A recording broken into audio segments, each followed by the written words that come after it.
আমাদের ছেলেমেয়েরা ভবিষ্যতে আন্তর্জাতিক পরিমণ্ডলে শুধু দেশেই নয় তারা নেতৃত্ব দিবে, আমরা এই প্রত্যাশা ব্যক্ত করি।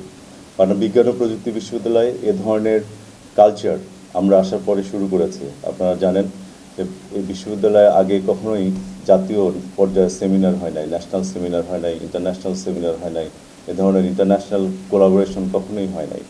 বাট আমাদের অ্যাডমিনিস্ট্রেশন আসার পর থেকে আমরা ফার্মলি ট্রাই করছি একাডেমিক এনভায়রনমেন্ট দেওয়ার জন্য এবং এই বিশ্ববিদ্যালয়ের কোয়ালিটি এনহ্যান্স করার জন্য। আমরা সব কিছুই একদিনে করে ফেলতে পারবো না।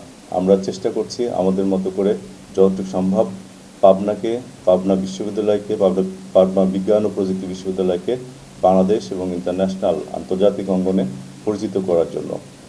এর সুফল একসময় পাবনা বিজ্ঞান ও প্রযুক্তি বিশ্ববিদ্যালয়ের ছাত্রছাত্রীরা তো ভোগ করবেই, পাবনাবাসীরাও ভোগ করবে। আমি সবসময় বলি, একটা বিশ্ববিদ্যালয় যখন গড়ে ওঠে তখন সেই শহরের, তার আশেপাশের শহরের পরিমণ্ডল, এনভায়রনমেন্টই চেঞ্জ হয়ে যায়। সো আমরা বিশ্বাস করি আমাদের এই চেষ্টার মাধ্যমে পাবনাবাসীকে তথা বাংলাদেশকে আমরা নতুন কিছু ডাইমেনশন আমরা উপহার দিতে পারবো। একাডেমিক কার্যক্রমকে এনহ্যান্স করার জন্য ইন্ডাস্ট্রিয়াল কোলাবোরেশন এবং academic collaboration is very much important, এবং এই কোলাবোরেশন না হলে আমরা কখনোই সামনের দিকে এগিয়ে যেতে পারবো না। আমাদের যে 7টা ছেলে মেয়ে সাকুরা সায়েন্স প্রোগ্রামে গিয়েছিল জাপানে, তারা গিয়ে সেখান থেকে যথেষ্ট নলেজ এক্সপিরিয়েন্স করেছে, তারা এসে তাদের নলেজগুলো শেয়ার করেছে। এবং আপনারা জেনে খুশি হবেন যে সামনের বছর থেকেই জাপানের next scholarship dedicatedly Pabna university of science and টেকনোলজির জন্য বরাদ্দ থাকবে। অ্যাটলিস্ট 2 থেকে 3টা ছেলে মেয়েদের মাস্টার্স এবং পিএইচডি স্টুডেন্ট তারা নেক্সট স্কলারশিপের জন্য ডেডিকেটেড করবে। সো এটা আমাদের নতুন।